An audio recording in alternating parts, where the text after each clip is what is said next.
እስራኤል ሰማይ የመሰለ ባህርን ለመሻገር ሰንጥቀው ሲሻገሩ እንደ ግድግዳ ስለቆመላቸው እኛም ደግሞ የተንጣለለ የባህር ኃጢአት የሚገደብልን በጥምቀት ነው ስንል ነው የምንገድበው ለብሉይ ኪዳን ነው። ቤተክርስቲያኗ መቼስ ያው የሀገር መብራት ናት፣ የሀገር ክብር ናት፣ ኩራት ናት ቤተክርስቲያኗ። አገርን አጠቃላይ በእውቀትም ደረጃ በምንም ደረጃ እንደው እግዚአብሔር ቀጥሎ የፈጠረች ማለት ይቻላል እቺን ሀገር ቤተክርስቲያኗ። እኛ የምንገልጻት በዚያ ልክ ነው። ምንም ይሄንን መካድ የሚችል የለም። ይሄንን መካድ የሚችል ኢትዮጵያዊ ካለ ራሱን እንደካደ ነው የሚቆጠረው። በ40ና በ80 የምናገኛ ጥምቀትና ይሄ ቄደር የምንለውስ ልዩነታቸው ምንድነው መምህር? እሱ ቄደር ከጊዜ በኋላ የመጣ ትምህርት ነው። ግን መሰረተ ነገሩ ሊቃውንት ሲተረጉሙት ከዮሐንስ ጥምቀት ጋር ያያይዙታል። የማቴዎስ ወንጌል ምዕራፍ 3 ላይ ሉቃስ 3ም ያለው ለንስሐ ጥምቀት ብለውታል። የዮሐንስ ጥምቀት ስላለቻች ያ የንስሐ ጥምቀት ነው። አበል መጡ ሃይማኖት ከነስራቱ ከነሙሉ ክብሩ እንደ ሀገር አቀፍ አሁን ደግሞ እንደ ዓለም አቀፍም ጭምር ቤተክርስቲያን እያከበረች ነው ያለችው። በዚህ መንገድ ነው የተጀመረው። በኋላ እሷን በ80 እሱንም በ40 ቀን መላእክት አቅፈው ደግፈው አክብረው እያሸበሸቡ እያጨበጨቡ በክንፋቸው እያሸበሸቡ በእግራቸው ወደ የተወሰዷቸው ወደ ገነት ወሰዷቸው ነው የሚለው። አክብረው ወደ ገነት ዛሬ ከብረን ወደ ገነት ወደ መንግስተ ሰማያት የምንገባበት ያ በር ያልነው ቅድም ጥምቀት ነው። በር ያልነው ተባለ መወተው የማያውቁ እንግዳ ቤተሰቦች ሁሉ አጠቃላይ ያን ጊዜ በዓሉ ምክንያት አድርገው የሚወጡ ሁሉ መተው የማያውቁ ሰዎች መተው የሚያከብሩት በዓል ስለሆነ እነኛን ሁሉ በትምህርተ መንፈስ ቅዱስ እንዲቀሩና ተረድተው ሃይማኖታቸው እንዲኖሩ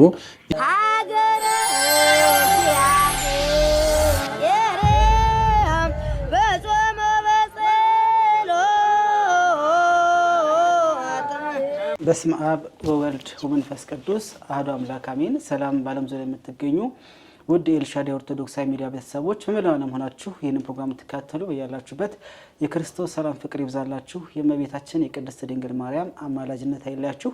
እንዴት አላችሁ? እኛ ደህና ነን፣ እግዚአብሔር ይመስገን። እንግዲህ ዛሬ በአዲስ ቪዲዮ ወደ እናንተ መተናል። ይህም መርሃ ግብራችን ምን እንጠይቅልዎት የሚል መርሃ ግብር ይሆናል። ለዛሬ እንግዳ ሆነው ደግሞ ስቱዲዮአችን የጋበዝናቸው ሊቀ ሊቃውንት መምህር ዮሴፍ ይባላሉ።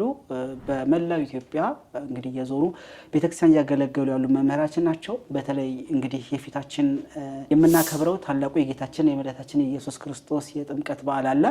ይህንን በዓልን በማስመልከት ከመምህራችን ጋር ለኛ ለአድማጭ ተመልካቾች ጥያቄ ሆኑብን ነገር ከመምህራችን ጋር ቆይታ እናደርጋለን። እናንተ ከኛ ጋር እስከ ፍጻሜው ድረስ አብራችሁ ይሆናችሁ ሼር፣ ላይክ፣ ሰብስክራይብ በማድረግ ይህንን ቪዲዮ ደግሞ ለብዙ ሰዎች እንድታደርሱ ከወዲሁ ጋበዝኳችሁ። መምህራችን እንግዲህ ጥሪያችን አክብረው ስቱዲዮ ስለመጡ ከልብ እናመሰግናለን። አመሰግናለሁ።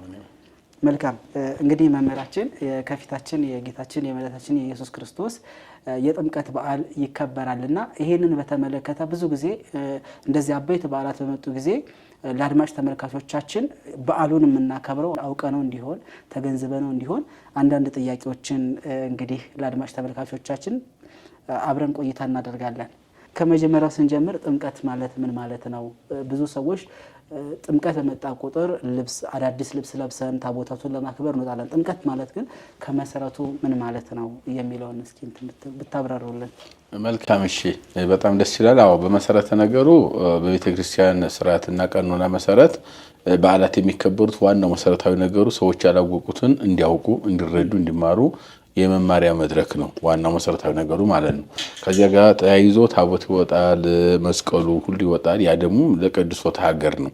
ሀገር እንዲቀደስ፣ ሀገር እንዲባረክ፣ የተዘራው እህል እንዲያፈራ፣ የተለያየ ትላትል እንዳይበላው፣ በረከት እንዲያጣ፣ ሰው እንዲባረክ ነው ታቦት የሚወጣው። መስቀሉ የሚወጣው ለቅድስት ሀገር፣ ለባርኮት ሀገር፣ ሀገር ለመባረክ ነው። ግን ዋናው መሰረታዊ ነገሩ በዓሉ ለምን ይከበራል ከተባለ መወተው የማያውቁ እንግዳ ቤተሰቦች ሁሉ አጠቃላይ ያን ጊዜ በዓሉ ምክንያት አድርገው የሚወጡ ሁሉ መተው የማያውቁ ሰዎች መተው የሚያከብሩት በዓል ስለሆነ እነኛን ሁሉ በትምህርተ መንፈስ ቅዱስ እንዲቀሩና ተረድተው ሃይማኖታቸው እንዲኖሩ የእግዚአብሔር አካል እንዲሆኑ ማድረግና መማሪያ መድረክ ነው። ዋና መሰረታዊ ነገር እሱ ነው። ከዚህ ጋር ተያይዞ አሁን ጥምቀት እንግዲህ በጣም ትልቁ በዓላችን ነው። ዓለም ሁሉ አገሪቱን ጨምሮ የሚያይበት እስከ ጥር 5 2018 ዓ.ም የነበረው የበርሜል ቅዱስ ጊዮርጊስ የጉዞ ምዝገባችን እነሆ እስከ ቅዳሜ ጥር 9 ቀን ድረስ ተራዘመ። አርብ፣ ቅዳሜ መገናኛ ማራቶን ህንፃ 6ኛ ፎቅ 603 ላይ የሚገኘው ቢሮአችን ላይ በመምጣት ትኬት መቁረጥና መመዝገብ ትችላላችሁ። ወይም ባላችሁበት ሆናችሁ በስልክ ቁጥር በ0906787878 በ0954777779 ወይም በ0941161616 ላይ በመደወል ትኬት መቁረጥ ትችላላችሁ። መልካም የጉዞ ዝግጅት። ቤተክርስቲያኗ መቼስ ያው የሀገር መብራት ናት፣ የሀገር ክብር ናት፣ ኩራት ናት። ቤተክርስቲያኗ አገርን አጠቃላይ በእውቀትም ደረጃ በምንም ደረጃ እንደው እግዚአብሔር ቀጥሎ የፈጠረች ማለት ይቻላል። ይችን ሀገር ቤተክርስቲያኗ እኛ የምንገልጻት በዚያ ልክ ነው። ምንም ይህንን መካድ የሚችል የለም። ይህንን መካድ የሚችል ኢትዮጵያዊ ካለ ራሱን እንደ ካደ ነው የሚቆጠረው። ስለዚህ ቤተክርስቲያኗ አሁን ዓለም ሁሉ በአጠቃላይ ኢትዮጵያን የሚመለከታት በደግ የሚመለከታት በጉጉት የሚመለከታት የዓለም ስነ ልቦና የምትስብበት ምክንያት ምንድነው ሲባል የኢትዮጵያ ኦርቶዶክስ ተዋሕዶ ቤተክርስቲያን መልስ 4 ነጥብ ይሄ ነው መልሱ። ከዚያን ደግሞ መካከል ደግሞ አንዱ ምንድነው ሲባል ጥምቀት፣ በዓለ ጥምቀታችን ነው። በዓለ ጥምቀት በየትኛውም ዓለም ይኖራል። የትኛውም በኦርቶዶክስ ስም ያሉ እኛ ጋር የሚመሳሰሉ በዓለም ዙሪያ ያሉ ኦርቶዶክሶች በተለያየ ዓለም እነኛ አብያተ ክርስቲያናትም የምንላቸው ኦሪየንታል ቸርችስ የሚባሉት እንደገና ሌሎችም ያው በዶግማ ማንገናኝ በቀኖና ማንገናኝ እነኚህ ሁሉም በዓል ሊያከብሩት ይችላሉ። ጥምቀትን ግን እንደኛ ቤተክርስቲያን በልዩ ሁኔታ የሚያከብረው የሚያደምቀው ውበት የሚሆነው የለም። እንግዲህ ጥምቀት ቀጥታ ትርጉሙ ሲተረጎም አጥመቃ ጠመቀ ነው። ውሃ ውስጥ ገብቶ መውጣት፣ መዘፈቅ፣ መነከር፣ ገብቶ መውጣት የሚል ነገር ነው። ጥሬ ትርጉሙ አዎ፣ ቀጥታ ሲተረጎም ያ ነው። መዘፈቅ ማለት ነው፣ ገብቶ መውጣት፣ ውሃ ውስጥ ገብቶ መውጣት፣ ብቅ ጥልቅ ማለት የሚል ትርጓሜ ነው። ቀጥታ ግሱ ከግዕዝ ወደ አማርኛው ቀጥታ ስንተረጉመው ይህን ሐሳብ ነው የሚሰጠን። እንግዲህ የትኛው ውሃ በምን መልኩ ገብተን እንወጣለን የሚለው ላይ ነው ልዩነቱ። የተለያየ ውሃ አለ፣ የተለያየ ገብቶ መውጣት አለ፣ ጠልቆ መውጣት አለ። ያ ሁሉ ስላለ ከዚያ ለየት ስናደረገው ግን በተቀደሰ ማይ የተለየ ተቀድሶ ተለውጦ በልዩ ሁኔታ የተሰጠ ጸጋ የሚያሰጥ ማይ ውሃ ነው። የሚለየውም በዚህ ነው ማለት ነው። ስለዚህ ጥምቀት ገብቶ መውጣት ብቅ ጥልቅ ማለት ሲሆን እኛ ደግሞ ያው የኦርቶዶክሳውያን በተለይ ክርስቲያን የምንባልበት አንዱ መለያችን የዚህ ስማችን የመጀመሪያው በር መክፈቻ የድነት በር መክፈቻም ጭምር ጥምቀት ስለሆነ በተቀደሰ ማይ በተለወጠ ማይ ወይም ማየገቡ ከክርስቶስ ጎን በፈሰሰ ማይ ያንን እውነታ ሆኖ በቅዳሴያችን ተለውጦ ልጅነትን የምናገኝበት ልዩ ስጦታችን ነው። ጥምቀት ይሄን መስራት ቀጥታ ትርጉሙ ስንተረጉም መልካም። እንግዲህ አሁን በተለይ ይሄ ጥምቀትን በዓላት ስናስብ ከአምስቱ አዕማደ ምስጢራት ደግሞ አንዱ ምስጢረ ጥምቀት ብለን ደግሞ እንደ ቤተክርስቲያን አስተምሮ እንማራለን እና ምስጢረ ጥምቀት ለምን ምስጢር ተባለ? ምስጢረ ጥምቀት እንግዲህ ምስጢር የተባለበት ከአምስቱ አዕማደ ምስጢር ብቻ ሳይሆን ከሰባቱ ምስጢራትም ላይ ያለ በቤተክርስቲያን በሁለት ይከፈላሉ። ምስጢራት ሰባቱ ምስጢራት እና አዕማደ ምስጢራት አምስቱ። ከነኚህ መካከል ሁለቱም አዕማደ ይባላሉ። በተለይ የሚያኛው በመጽሐፍ ምሳሌ ምዕራፍ 7 ላይ እንደተገለጠው ጥበብ ሐነጸት ቤተ ዋቀመት ላቲ 7 አዕማደ፣ ጥበብ ቤቷን ሰራች 7 ምሰሶ አቆመች ብሎ ጠቢቡ ሰሎሞን በረቀቀ የቅኔ ስልት እንደተናገረው ጥበብ የተባለው ጌታችን መድኃኒታችን ኢየሱስ ክርስቶስ ነው። ብሉያትም ሐዲሳትም ሊቃውንትም ተስማምተው እንደገለጡት ጥበብ ክርስቶስ ነው። ያ ጥበብ ቤት ሰራ ማለት ወይም ሰራች ማለት ቤተክርስቲያንን በደሙ መሰረተ ማለት ነው።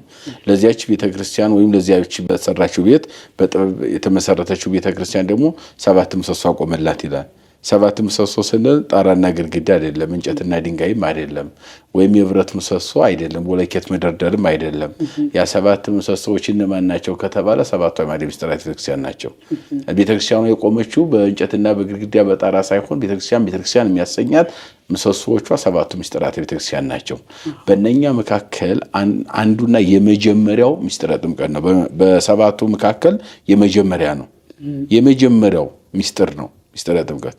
በዚህኛው ደግሞ በአምስቱ አዕማደ ምስጢር ደረጃ ስንሄድ ደግሞ በሶስተኛ ደረጃ ነው የሚቀመጠው። ምስጢረ ሥላሴ ያለ አንድነት ሶስትነት፣ እግዚአብሔር ዓለም ሳይፈጠር በአንድነት በሶስትነት ነበረ። ማህበ አልቦ ሀበቦ፣ ካለመኖር ወደ መኖር ዓለምን ፈጥሮ አለ። ማህበቦ ሀበ አልቦ፣ ካለምን አሳልፎ ለዘላለም ይኖራል። ብለን ማመናችን ይሄ ምስጢረ ሥላሴ ይባላል። ሁለተኛው ቀጥሎ ያለው ምስጢረ ሥጋዌ ነው። ረቂቁ ገዘፈ ግዙፍ ረቀቀ ምሉ ተወሰነ እሱን መላ አምላክ ሰው ሆነ ሰው አምላክ ሆነ። ወይም በሊቁ አገላለጽ እንሳዊሮስ ሊቁ አገላለጽ ሰማይ ምድር ሆነ ምድር ሰማይ ሆነ ብሎ እንደገለጠው የአምላክን ሰው መሆን ምስጢረ ሥላሴ ምስጢረ ሥጋዌን ሰው ሆኖ በለቢሰ ሥጋ መገለጡን ክርስቶስን ይሄ ምስጢረ ሥጋዌ ይባላል። በሶስተኛ ደረጃ ላይ ምስጢረ ጥምቀት የሚለው እዚህ ላይ ይቀመጣል። በዚያኛው ግን በሰባቱ ምስጢራት ግን የመጀመሪያው ነው። አዎ ሌሎቹ ምክንያቱም ለነኛ በር ከፋቹ ምስጢረ ጥምቀት ነው። ሌሎቹ እሱ ነው የሚከተሉት ምስጢረ ጥምቀት ማለት ነው። ዞሮ ምስጢር የሚለውን ስንመለከተው ምስጢረ ጥምቀት ለምን ምስጢር ተባለ የሚለው ላይ ስንመጣ ዋናው መሰረቱ ርዕሳችን ስለሆነ ለምን ምስጢር ተባለ ሲባል ምስጢር የተባለበት ዋናው ዓላማው ሰው የሚጠመቀው በውሃ እንደሆነ ይታወቃል። አስቀድሞም እንደተነገረው ክርስቶስም እንዲያስተማረው በብሉይ ኪዳንም በምሳሌያዊ ትምህርት እንደተገለጠው በውሃ ነው የሚጠመቀው። ግን ያ ውሃ ማየገቦ ነው ስንል ከክርስቶስ ጎን በዕለተ ዓርብ እንደፈሰሰው ነው ስንል ወደዚያ ተቀይሮ ነው። ትኩስ ማየገቦ ሆኖ ነው ልጅነት የሚያሰጥ ነው ጥምቀት። የድነት በር ነው ጥምቀት ብለን ስንጠመቅ ምስጢር የተባለበት ሲቀየር ማንም አያውቅም። አሐዱ አብ ቅዱስ አሐዱ ወልድ ቅዱስ አሐዱ ውእቱ መንፈስ ቅዱስ ብሎ ካህኑ ይባርከዋል። በባረከው ጊዜ ይሄ የምናውቀው ውሃ ተቀይሮ ወደ ማየገቦ ይቀየራል። ከክርስቶስ ጎን እንደፈሰሰው ማለት ነው። ያ ሲሆን በእምነት መነጽር በእምነት አይን ብቻ ነው የምናየው። በአይነ ሥጋ እናየው አይታይም። አዎ ግን ያ እንደሚሆን ደግሞ እርግጠኞች ነን፣ ጥርጥር የለም ማለት ነው። ስለዚህ ምስጢር የተባለው በአይነ ሥጋ ስለማይታይ ነው። ከአይነ ሥጋ የተደበቀ ስለሆነ ምስጢር ተባለ። ምስጢር የተባለበት ዋናው ዓላማው ያ ነው። ውሃው ደግሞ እንዴት ማየገቦ ሆነ እንዴት ይቀየራል ብሎ ደግሞ ቢጠይቁ በሥጋዊ አስተሳሰብ ማወቅ አንችልም፣ መረዳት አንችልም። በመንፈሳዊ ሐሳብ ግን በመንፈሳዊ አይን ግን በእምነት መነጽር ስንመለከተው ግን ይሆናል። ያንንም ጌታችን አምላካችን መድኃኒታችን ኢየሱስ ክርስቶስ ተጠምቆ ቀድሶ ልጅነት በዚህ እንድናገኝበት መሰረተ እምነት አድርጎ ትምህርቱን አስተምሮታል። የድነት መሰረት አድርጎ የመጀመሪያው የድነታችን በር ጥምቀት እንዲሆን አስቀድሞ አስተምሯል።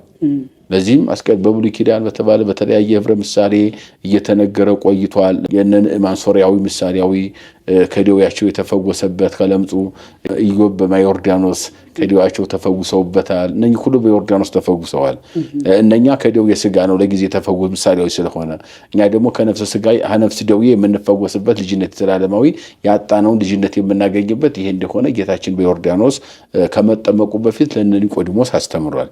በሐዲስ ኪዳን በተለይ ዮሐንስ ወንጌል ምዕራፍ 3 ላይ ስናነብ የምናገኝ ከቁጥር 1 ጀምሮ ኒቆዲሞስ ለተባለው ለአይሁድ መምህር ብሉይ ኪዳንን ጠንቅቆ ለሚያውቀው ምሳሌያዊ ትምህርቱን አውቆ አማናዊን ያልተረዳ ነበረ። ለሱ በደንብ አድርጎ ወደ ክርስቶስ ሊማር ሌሊት ሲመጣ ነግሮታል። ከዚህም መካከል ንሕነ ነአምን ብከ ከመ እግዚአብሔር መጻእከ ከመ ተኩን መምህረ እስመ አልቦ ዘይክል ዘአንተ ትገብር ዘይገብር ዘንተ ዘአንተ ትገብር። ሰው አንተ የምታደርገውን ድንቅ ስራ ማንም ሊያደርገው የማይችል አንተ ከእግዚአብሔር ዘንድ የመጣህ እንደሆነ እናምንብሃለን ብሎ እግዚአብሔርነቱን ሊያድን መምጣቱን ይህን ሲያምንበት እንግዲያውስ ይህን ካመን ከዚህ የቀረህ ነገር አለ፣ በእኔ ካመንክብኝ ከእምነት ቀጥሎ ደግሞ ጥምቀት ያስፈልጋል። ላመነ ሁሉ ጥምቀት ያስፈልገዋልና አማን ብለከ እውነት እውነት እልሃለሁ ዘይተወልደ ዳግመ ይርያ ለመንግሥተ እግዚአብሔር። ዳግመኛ ያልተወለደ የእግዚአብሔር መንግሥት አያትም አለው። አይ እንዴት ይሆናል? ዳግመኛ ያልተወለደ ነው ያለው በድፍኑ ነው። እና እዚህ ላይ ጥያቄ ፈጠረበት። ግልጽነት ይጎሎታል ትምህርቱ ማለት ነው።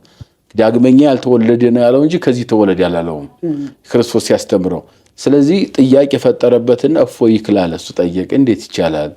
ብእሲ እምድረ ተወልደ ወልሂቀ ከተወለደ ካደገ በኋላ ተወልዶ ካደገ በኋላ ልጅ ይክሉኑ በዊአ ወገቢያ ውስጥ ተከርሰ እሞ የተወለደ ዳግመኛ ወደ እናቱ ማህፀን መግባት ይችላሉ። እንደውም ሊቃውንት በትርጓሜያቸው እኔ ለምሳሌ 60 ዓመቱ ነኛል ነው ኒቆዲሞስ በ60 ዓመት ያውን ወደ እናቴ ማህፀን ገብተው ውጣ ማለት እንዴት ይቻላል? ለፍጡር ይሄ ይቻላልን ብሎ እግዚአብሔር ጠይቆታል።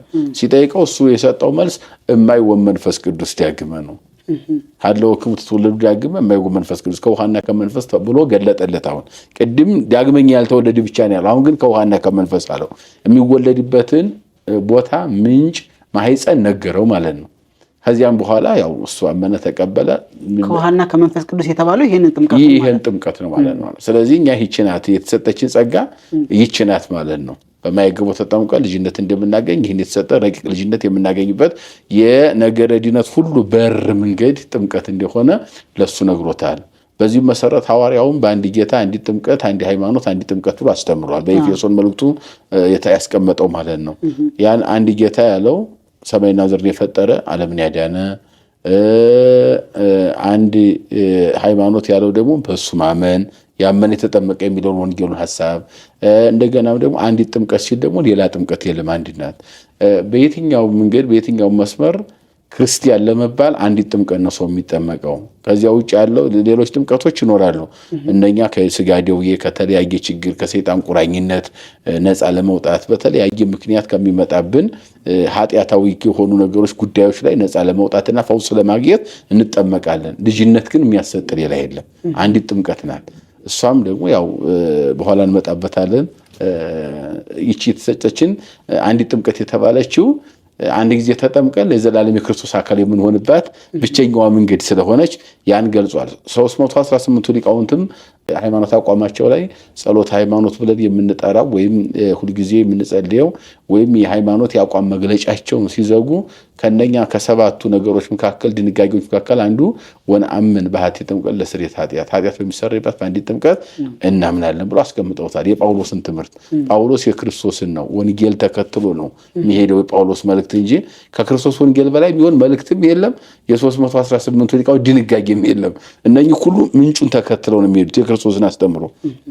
ከውሃና ከመንፈስ ተወለዱ ብሎ ለኒቆዲሞስ ያስተማረውን ወይም ደግሞ ሐዋርያትን ደግሞ ለዓለም ሲያሰማራቸው ላልጫው ዓለም ጨው ለጨለማው ዓለም ብርሃን አድርጎ ሲያሰማራቸው እንግዲህ ሂዱ አሕዛብን ሁሉ እያስተማራችሁ በአብ በወልድና በመንፈስ ቅዱስ እያጠመቃችሁ ደቀ መዛሙርት ያድርጓቸው ብሎ በማቴዎስ 28:19 ላይ እንደገና በማርቆስም ወንጌል ደግሞ ምዕራፍ 16:16 ላይ ያመነ የተጠመቀ ይድናል ያላመነ ግን ይፈረድበታል ብሎ ይሄ እነኚህ መሰረታዊ ነገሮች ናቸው። ባስተማረው መሰረት ጳውሎስም ደግሞ አንዲት ጥምቀት እናምናለን ብሎ ለዓለም አስተምሯል። ይቺ ክርስቶስ የሰጣት ያስተማራት የተገበራትና የሰጣት ይቺ ስጦታ ናት ጥምቀት ማለት ነው። ከዚያ 318ቱም ያን ተከትለው በአንዲት ጥምቀት እናምናለን ብለው አስተምረዋል። የቤተክርስቲያናችን ቋሚ ትምህርት ከዚህ ወደ ወድህ ማይል ቀጥ ያለ ሀቲ ጥምቀት ብላ ቤተክርስቲያን ይህን ታስተምራለች ማለት ነው። እና በአጠቃላይ ጥምቀት ይህን ይመስላል አመጣጡ። መልካም እንግዲህ ደስ በሚልና በሚገባን ቋንቋ ነው ያስረዳችሁን። ይህ ጥምቀት በተለይ አሁን ላይ እንግዲህ በየዓመቱ የኦርቶዶክስ ተዋሕዶ ቤተክርስቲያን ተከታይ የሆነ ማንኛውም ሰው በጥምቀት በዓላት ጊዜ ወጥቶ ይጠመቃል፣ ታቦቱን ያከብራል፣ የጥምቀት በዓልን ያከብራልና ይህ ጥምቀት ግን መቼ ተጀመረ? ቀድሞ መቼ ተጀመረ? እንግዲህ እሱ የተለያዩ የታሪክ ጸሐፊዎች የጻፉት አለ። አንዳንድ ሊቃውንት የሚሉት በአፄ ገብረ መስቀል ዘመን ነው ይላሉ። አደባባይ ላይ በዓል ማክበር የተጀመረው አደባባይ ላይ ወጥተው ማክበር የጀመሩት በአፄ ገብረ መስቀል እነ ቅዱስ ላሊበላ እያከበሩት ቆይቷል። ከዚያ በ14ኛው ክፍለ ዘመን ደግሞ በተለየ ደግሞ በድምቀት መላገሪቱ ላይ በሰፊው ጎልቶ እንዲከበር የተደረገው በአፄ ዘርዓ ያዕቆብ ዘመነ መንግስት ነው። እንግዲህ በዓላት በጣም ሙሉ በሙሉ ማለት ይቻላል በዓላት በአብዛኛው በሀገሪቱ ደረጃ በልዩ ሁኔታ ድንጋጌ በልዩ ድምቀት እንዲከበሩ የተደረገው በአፄ ዘርዓ ያዕቆብ ነው። ከዚያ በፊት ግን አስቀድሞ እና አፄ ገብረ መስቀል ጀምሮ እንደተጀመረ ብዙ የታሪክ ጸሐፊዎች ጽፈዋል። መነሻ የሚያደርጉትም ያንን ነው። በአደባባይ የሚውሉ በዓላት የተጀመሩ በአፄ ገብረ መስቀል እንደሆነ ግን በልዩ ሁኔታ በድምቀት እንደዚህ ከዳር እስከ ዳር ድረስ ህዝቡ በነቂስ ወጥቶ ነጭ ለብሶ እንደ ከዋክብት እንደ ፀሐይ እንደ ጨረቃ እያበራ ህዝቡ በልዩ ሁኔታ በድምቀት በቃለ እግዚአብሔር ጭምር በሌሊትም በቀንም እንደዚህ ድምቆ እንዲከበር የተደረገው በአፄ ዘርዓ ያዕቆብ ነው። በዓላት በተለይ በዚህ ዙሪያ ላይ እንትን ያሉት እንደገናም ደግሞ ለዚህም የሚሆኑ ትምህርቶችም ድርሰቶችም በግዕዝ ቋንቋ እጅግ ሰፍተው የሥነ ጽሁፍ የግዕዝ ስነ ጽሁፍ እጅግ ደምቆ ጎልቶ የታየው በአፄ ዘርዓ ያዕቆብ ዘመን ነው።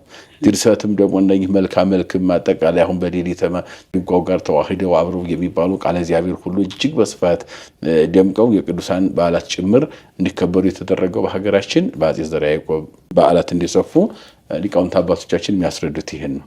ያንን መሰረት አድርገን ከአባቶቻችን የመጣ ነው። ሃይማኖትም ነው፣ ቀኖናም ነው፣ ትውፊትም ነው።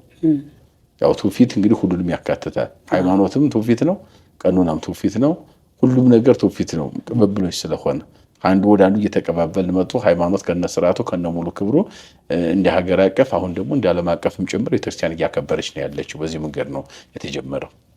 መልካም ይሄ አሁን ጥምቀትን እንትን ስንል ብዙ ጊዜ ኢየሱስ ክርስቶስ በዚህ ምድር ላይ ሲመጣ በ30 ዓመቱ በዮሐንስ እጅ ተጠመቀ እንላለን። እኛ በ40 እና በ80 እንጠመቃለን። ክርስቶስ ለምን በ30 ዓመቱ ተጠመቀ? ጥሩ ጥያቄ ነው። ይሄ እንደውም ሁሉ ጊዜ የሚጠየቅም ጥያቄ ስለሆነ እኛ መሰረት አድርገን የምንጠመቀው የአዳምና የሔዋን ልጅነት ያገኙበትን ቀን ነው። የክርስቶስ ለምን 30 ሆነ የኛ 40 80 የሚለው ያው የራሱ ትምህርት አለው። አንደኛ መሰረታዊ ነገሩ በዚህ በመጽሐፈ ኩፋሌ ምዕራፍ 4:6 ላይ የምናነበው የሚነግረን አዳምን እግዚአብሔር ከፈጠረው በኋላ በ40 ቀኑ ሂዶ እፍ አለበት የሕይወት እስትንፋስ አሳደረበት ይላል። ያ ልጅነት ነው ብለውታል። አሁን አንዳንድ ሰው እፍ ብሎ የሕይወት መንፈስ አሳደረበት ሲባል በድን ነበረ ስጋ ብቻ ነበር የተፈጠረው ነፍስን አሳደረበት በ40 ቀኑ የሚል ሐሳብ ያለ እሱ ትምህርት አይደለም። የቤተክርስቲያኗ ትምህርት ነፍስና ስጋ የተፈጠሩት አንድ ጊዜ ነው። በዘፍጥረት ምዕራፍ 1 ቁጥር 16 ላይ ስናነብ ዘፍጥረት አሁንም ምዕራፍ 2 ቁጥር 6 ላይ ስናነብ መጽሐፈ ኩፋሌም እንደዚሁ 6 ላይ ስናነብ የምናገኘው በመጽሐፈ ራሱ ቱኤልም ጭምር ተጽፏል። ያኛው በባሪያችንና እንደ ምሳሌያችን ሰው እንፍጠር አለ ከአፈር ሰውን ሰራው ይላል። አፈር ሰውን ሰራው ሲል ነፍስ የለውም ማለት አይደለም። ነፍስና ስጋ በአንድ ላይ ነው። እንደውም በዚህ በመጽሐፈ ኩፋሌው ላይ ጥሩ ገልጾታል። አዘዛ እግዚአብሔር ለምድር ከመታውጾ ለአዳም በስጋ ብእሲ አዳም ከነሙሉ ክብሩ ሰው ሆኖ እንዲወጣ ምድርን እግዚአብሔር አዘዛት ወጣ ነው የሚለው። ሰው ሆኖ ተገኘ ምድር አስገኘችው ነው የሚለው። እናት አባቱና አስገኘችው። እናት አባት ከእናትና ከአባት ልጅ እንደሚገኝ ከነሱ አብራክ እንደሚገኝ ከእናት ማይጸን ከአባት አብራክ ተከፍሎ ልጅ እንደሚገኝ ከምድር ተገኘ አዳም ብሎ ያስቀምጠዋል። እዚህ ላይ ታዲያ በ40 ቀን ምንድነው ያሳደረበት ካል ልጅነት ሰጠው ማለት ነው። ዛሬ በ40 ቀን ወንድ ልጅ የሚጠመቀው የአዳምን መነሻ አድርጎ ነው።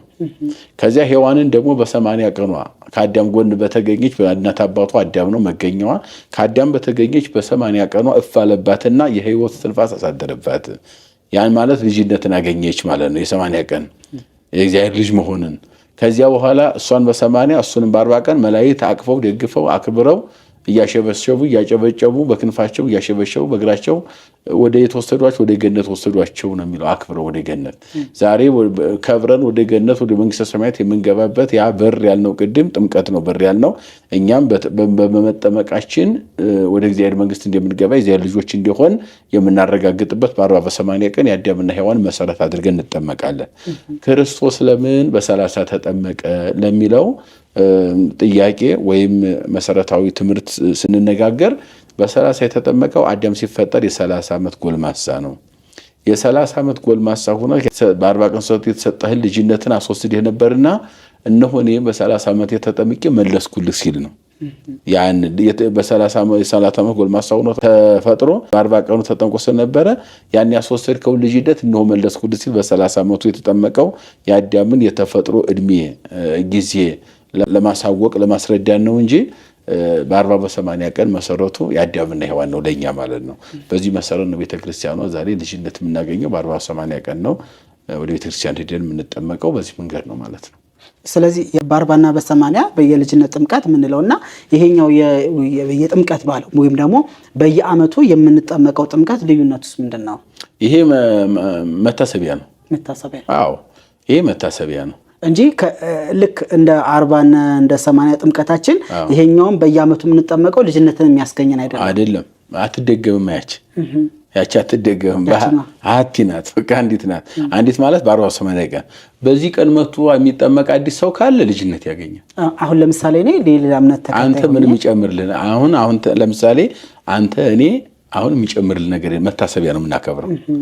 ግን ለምሳሌ ሌላ ሰው በ40 ይሁን በ50 ዓመቱ ሳይጠመቅ መጥቶ በዚህ ቀን ክርስትና የሚጠመቅ ከሆነ ያቺ ልጅነት ያገኛል። የሆነ ሰው የ40 ዓመት ሽማግሌ ወይ የ50 ዓመት ሽማግሌ የሌላ እምነት ተከታይ ሆኖ በዛች በጥምቀት ቀን ግን ክርስትናን ካገኘ የኛን ያገኘናትን የ40 እና የ80 ልጅነት ያገኛል። አዎ ያገኛል። እሱ ነው የሚያገኘው። በ80 ዓመቱ ሚንዳ በ150 እድሜ ካለው ከሌላ ከአሕዛብ ወገን ከመጣ ጥምቀት ከዚህ ቀደም ካላገኘ እንደ አዲስ የ40 ቀን ልጅነት ነው የሚያገኘው። የ40 ቀን እኛ የምናገኛት ልጅነት ያገኛል። እሱ ችግር የለም ሴትም ይሁን ወንድ።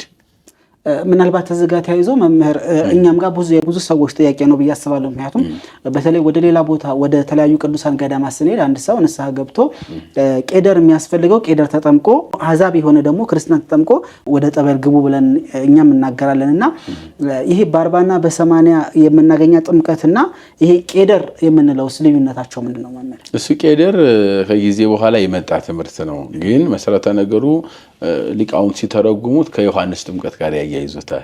የማቴዎስ ወንጌል ምዕራፍ 3 ላይ ሉቃስ 3 ያለው ለንስሐ ጥምቀት ብለውታል። የዮሐንስ ጥምቀት ስላለቻች ያ የንስሐ ጥምቀት ነው። ወደ እግዚአብሔር ማቅረቢያ ንስሐ እያስተማሩ እግር መንገዱን ማጥመቅ ነው እንጂ እሱ ልጅነት አያሰጥም። የተወሰደው ልጅነት ካለ የሚመለሰው በዚያ ጥምቀት በቄደር ጥምቀት አይደለም፣ በንስሐ ነው። አሁን ያጎደፍኩት የልጅነት ካለ የሰራውት ኃጢአት ያጎደፍኩት ካለ ማንኛውንም ኃጢአት ንስሐ ነው የሚፍቀው ያንን። ያቺን ልጅነት ግን መልሶ ሊያሰጥ የሚችል ሌላ ጥምቀት የለም። ልጅነቷ ላይ ጎድፋለች እንጂ አጉድፈናታል። እርሷ ነገር መታደስ የምትችለው በንስሐ ነው። ከንስሐ የበለጠ ምንም የለም። በነገራችን ላይ ያጎደፍነው ማንነታችንን ማደስ የምንችለው በንስሐ ብቻ ነው። ጌታችንም ያስተማረው ዮሐንስም ያስተማረው ይሄን ነው። ግን የንስሐ ጥምቀት ማቅረቢያ ነው። እንደው ለውሃ ጠምቃቸዋለሁ ወደ እርሱ ማቅረቢያ አይደል ያለው። ከኔ በኋላ የሚመጣው በእሳትና በመንፈስ ብሏል።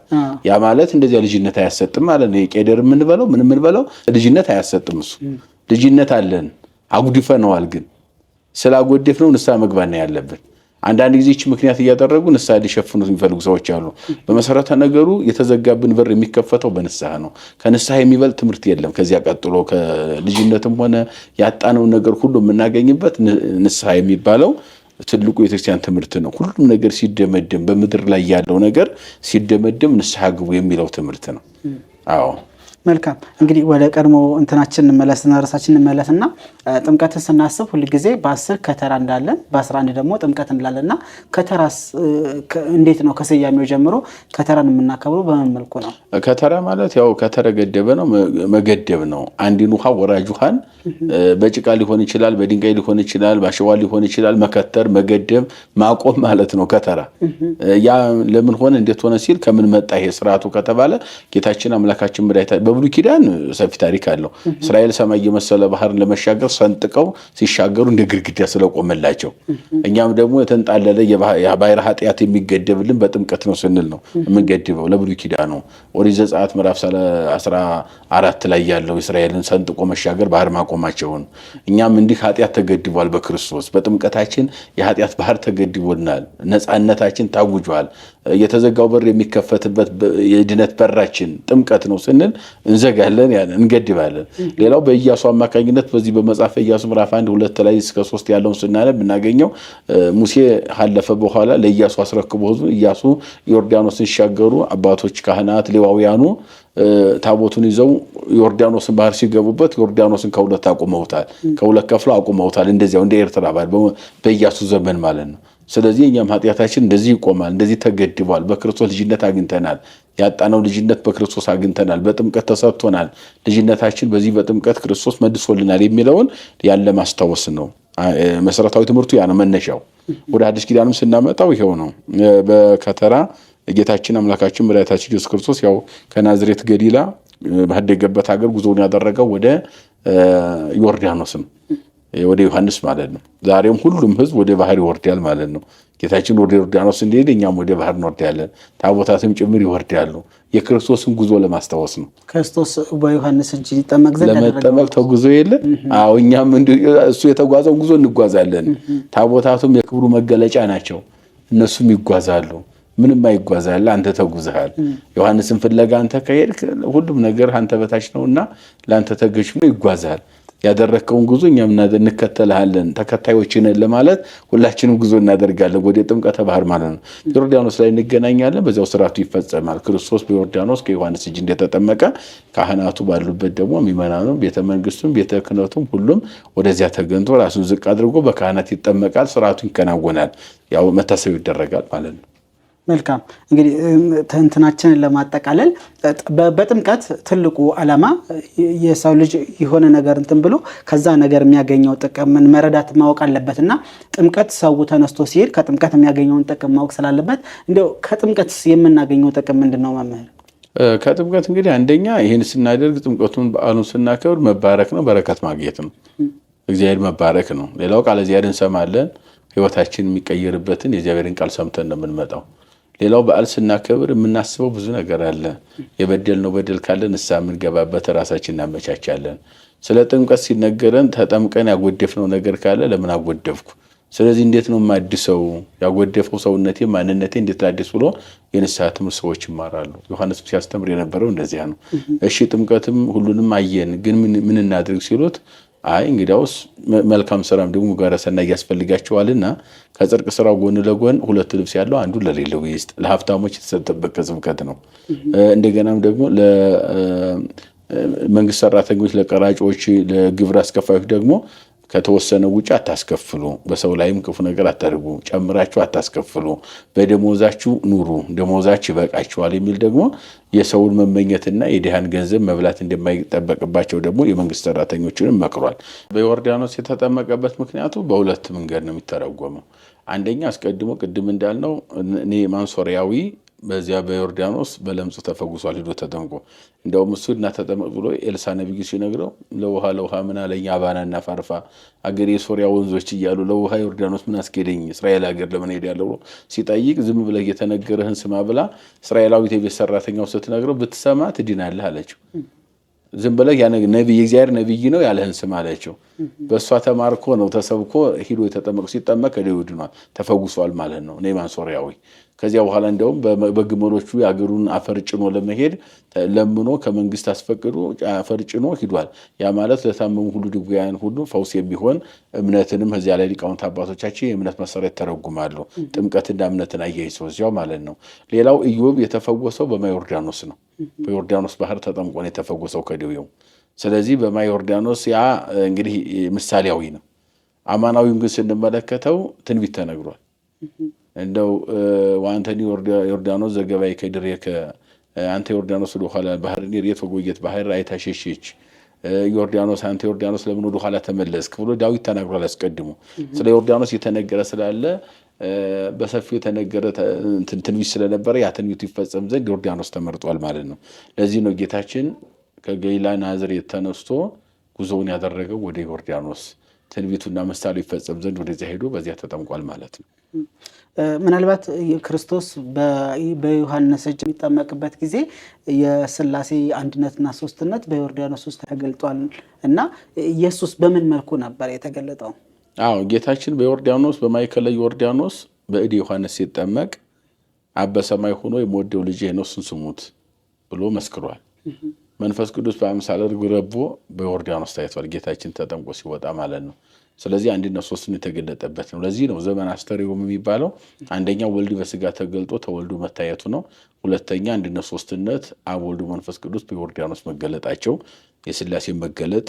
ከዚያ በፊት አብ ወልድ መንፈስ ቅዱስ ተብሎ በስም ተጠርቶ የማይታወቀው እግዚአብሔር ብቻ በሚል ቋንቋ በብሉይ ኪዳን የሚታወቀው በሐዲስ ኪዳን ዮርዳኖስና ያው ደብረ ታቦር ስለተገለጠ ነው አብ ወልድ መንፈስ ቅዱስ ብሎ ሰዎች መናገር የጀመሩት። ይሄ ድንቅ ምስጢር የተገለጠበት ስለሆነ በአንድነት በሶስትነቱ እግዚአብሔር የታየበት ስለሆነ አስተርእዮ መገለጥ፣ መታየት፣ መዳሰስ፣ መጨበጥ የሚለው ለወልድን ስንሰጠው አጠቃላይ ለሥላሴ ደግሞ መታየታቸው መገለጣቸው የሚለውን ምስጢረ ሥላሴ አንድነት ሶስትነት በዮርዳኖስ መገለጡ ያመግለጽ ነው። ሊቃውንት አባቶቻችን በሃይማኖተ አበው እንዲያሉት ወአልቦ ዘአእመሮሙ ለስሉስ ቅዱስ ዘእንበለ እምድኅረ ተሰገወ ወልድ ዋሕድ እምቅድስትሙ። ከእመቤታችን ከእናቱ ጌታችን ከመወለዱ አስቀድሞ ወይም ቀድሞ አብ ወልድ መንፈስ ቅዱስን በስም የሚያውቃቸው ሰው አልነበረም። እግዚአብሔር በማለት ብቻ ነው የምናውቃቸው። ብሉይ ኪዳን ላይ እግዚአብሔር ነው የሚለው። አዲስ ኪዳን ላይ ስንመጣ ግን አብ ወልድ መንፈስ ቅዱስ ነው። ሂዱ የዓለምን አስተምሩ በአብ በወልድና መንፈስ ቅዱስ እያጠመቃችሁ ደቀ መዛሙርት ያድርጓቸው ብሎ እሱም በመሰከረው መሰረት በነገረን መሰረት የሐዲስ ኪዳን መሰረተ ትምህርት ነው ይሄ ማለት ነው። መልካም እንግዲህ ደስ በሚል ቋንቋ አድማጭ ተመልካቾቻችን መምህራችን ሊቀ ሊቃውንት መምህር ዮሴፍ በዚህ መልኩ ጥምቀትን በተመለከተ አብራርተውልናል። እንግዲህ በቀጣይ ደግሞ ምን እንጠይቅልዎት ማወቅ የምትፈልጉትን ማንኛውም ነገር በህይወታችሁ ውስጥ ጥያቄ የሆነባችሁን ማንኛውም ጥያቄ ብታስቀምጡልን እኛ እንግዲህ በድጋሚ ከመምህራችን ጋር ወደ እናንተ የእነሱን መልሶች ይዘን በድጋሚ ከመምህራችን ጋር የምንቀርብ ይሆናል ማለት ነው። አድማጮቻችን ተመልካቾቻችን እንግዲህ ማህበራችን ኤልሻዳይ በጎ አድራጎትና መንፈሳዊ ጉዞ ማህበር ወደ በርሜል ቅዱስ ጊዮርጊስ የሚያደርገውን የጉዞ መርሃ ግብር አሁንም እየመዘገብን እንገኛለን። ባሉን ውስን ቦታዎች ሁሉ በመዝገብ ከኛ ጋር እንድትጓዙ በዙ አጋጣሚ ጋብዛችኋለሁ። መምህራችን ይሄንን እንግዲህ በተለይ በብዙ ሚዲያዎች ላይ ታገለግላላችሁና ይሄንን ትምህርት በተለይ አዲስ ኪዳን ብሉይ ኪዳን ለብዙ ሰዎች ጥያቄ የሚሆንባቸው እንትኖች አሉ። መጽሐፍን እንዲሁ በጥሬው የምናነበው ከሆነ ለእኛም ማወቅ ምክንያት አይሆንምና እነዚህ ነገሮች የምታስተምሩበት የራሳችሁ ሚዲያ የላችሁ? አለች ዳቤር የምትል ዳቤር ሚዲያ። አዎ ዳቤር ሚዲያ ያለች ያው ዩቲዩብ ላይ ነው የምንጠቀመው። ያው እኛ መሰረታዊ ትምህርት ነው የምናስተምረው። ብሉይ ኪዳን አዲስ ኪዳን ተከታታይ ትምህርት ተከታታይ። አዎ ብሉይ ኪዳን ከዘፍጥረት ጀምረን ዘፍጥረት አሁን 50 ምዕራፍ ተጠናቆ ዘጸአት ወደ 30 ምናምን ምዕራፍ ደርሷል። 40ውን በሙሉ በየቀኑ አንድ ምዕራፍ ይወጣል ማለት ነው። ሌላው ወደ ሐዲስ ኪዳን ስንመጣ ማቴዎስ 28 ምዕራፍ ጨርሰናል። ማርቆስ 16ም ጨርሰናል። ሉቃስ እስከ ትርጓሜው ማለት ነው። አዎ ማብራሪያው አዎ ሉቃስም 24 ምዕራፍ ተጠናቋል። እግዚአብሔር ፈቅድ ቀጣይ የዮሐንስ ወንጌል ይቀጥላል ማለት ነው። ሙሉ አዲስ ኪዳንና ብሉይ ኪዳን ሙሉ ነው ተከታታይ የምንሰጠው።